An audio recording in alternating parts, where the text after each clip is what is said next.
ஒரு அடர்ந்த காட்டின் நடுவே அமைதியான ஒரு ஏரி இருந்தது.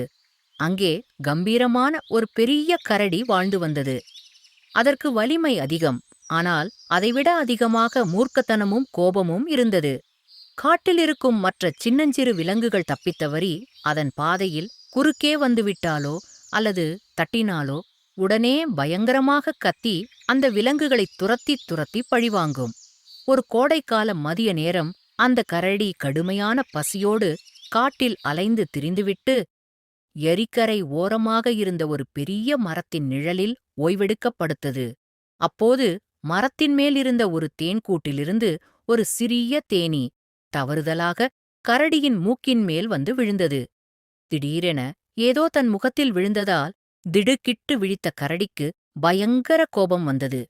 ஒரு சாதாரண தேனீயான நீ என் தூக்கத்தைக் கெடுத்து என் முகத்திலேயே உட்காருவதா என்று கர்ஜித்தபடியே தன் தடிமனான கையால் தேனீயை நசுக்க ஓங்கியது. அந்தச் சின்னத் தேனீ பயந்து போய் சட்டென்று பறந்து விலகியது. ஆனால் கோபத்தில் கண்மண் தெரியாமல் இருந்த கரடி உடனே ரியாக்ட் செய்து அதை விடாமல் பழிவாங்கத் துடித்தது.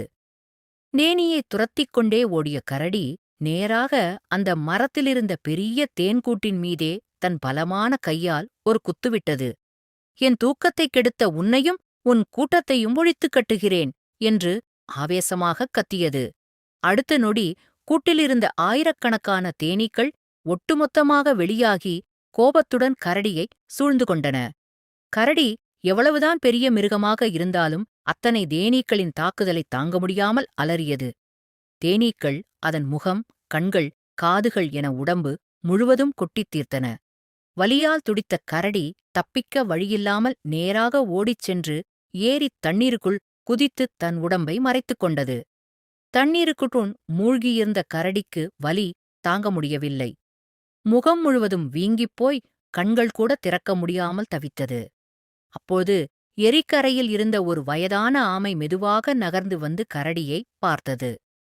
கரடியின் நிலையை பார்த்து பரிதாபப்பட்ட ஆமை அமைதியாகச் சொன்னது, காம்பீரனே, உனக்கு வந்த இந்த நிலைக்கு அந்தச் சின்னத் தேனீ காரணமில்லை. உன்னுடைய அவசரமான கோபமும் உடனே பழிவாங்க வேண்டும் என்று நீ எடுத்த முடிவும்தான் காரணம். அந்த தேனீ தவறுதலாகத்தான் உன்மேல் விழுந்தது. அதை நீ ஒரு சாதாரண விஷயமாக எடுத்துக்கொண்டு அமைதியாகப் போயிருந்தால் இந்நேரம் நிம்மதியாகத் தூங்கியிருப்பாய். ஆனால் நீ உடனே ரியாக்ட் செய்து தேன் கூட்டையே கலைத்துப் பழிவாங்க நினைத்தாய். இப்போது பார், உன்னுடைய கோபம் எதிரியை விட உன்னைத்தான் அதிகமாகக் காயப்படுத்தியிருக்கிறது. தண்ணீருக்குள் வலியோடு அழுது கொண்டிருந்த கரடிக்கு ஆமை சொன்ன உண்மை உரைத்தது. நாம் காட்டும் அதிகப்படியான கோபமும் பழிவாங்கும் எண்ணமும் மற்றவர்களை அழிப்பதற்கு முன்னால் நம்மையே முதலில் ஆபத்தில் தள்ளிவிடும் என்பதை அந்த கரடி அன்று உணர்ந்து கொண்டது. அதன் பிறகு காட்டில் எந்த பிரச்சனை வந்தாலும் கரடி உடனே கோபப்படாமல் அமைதியாகக் கையாளக் கற்றுக்கொண்டது.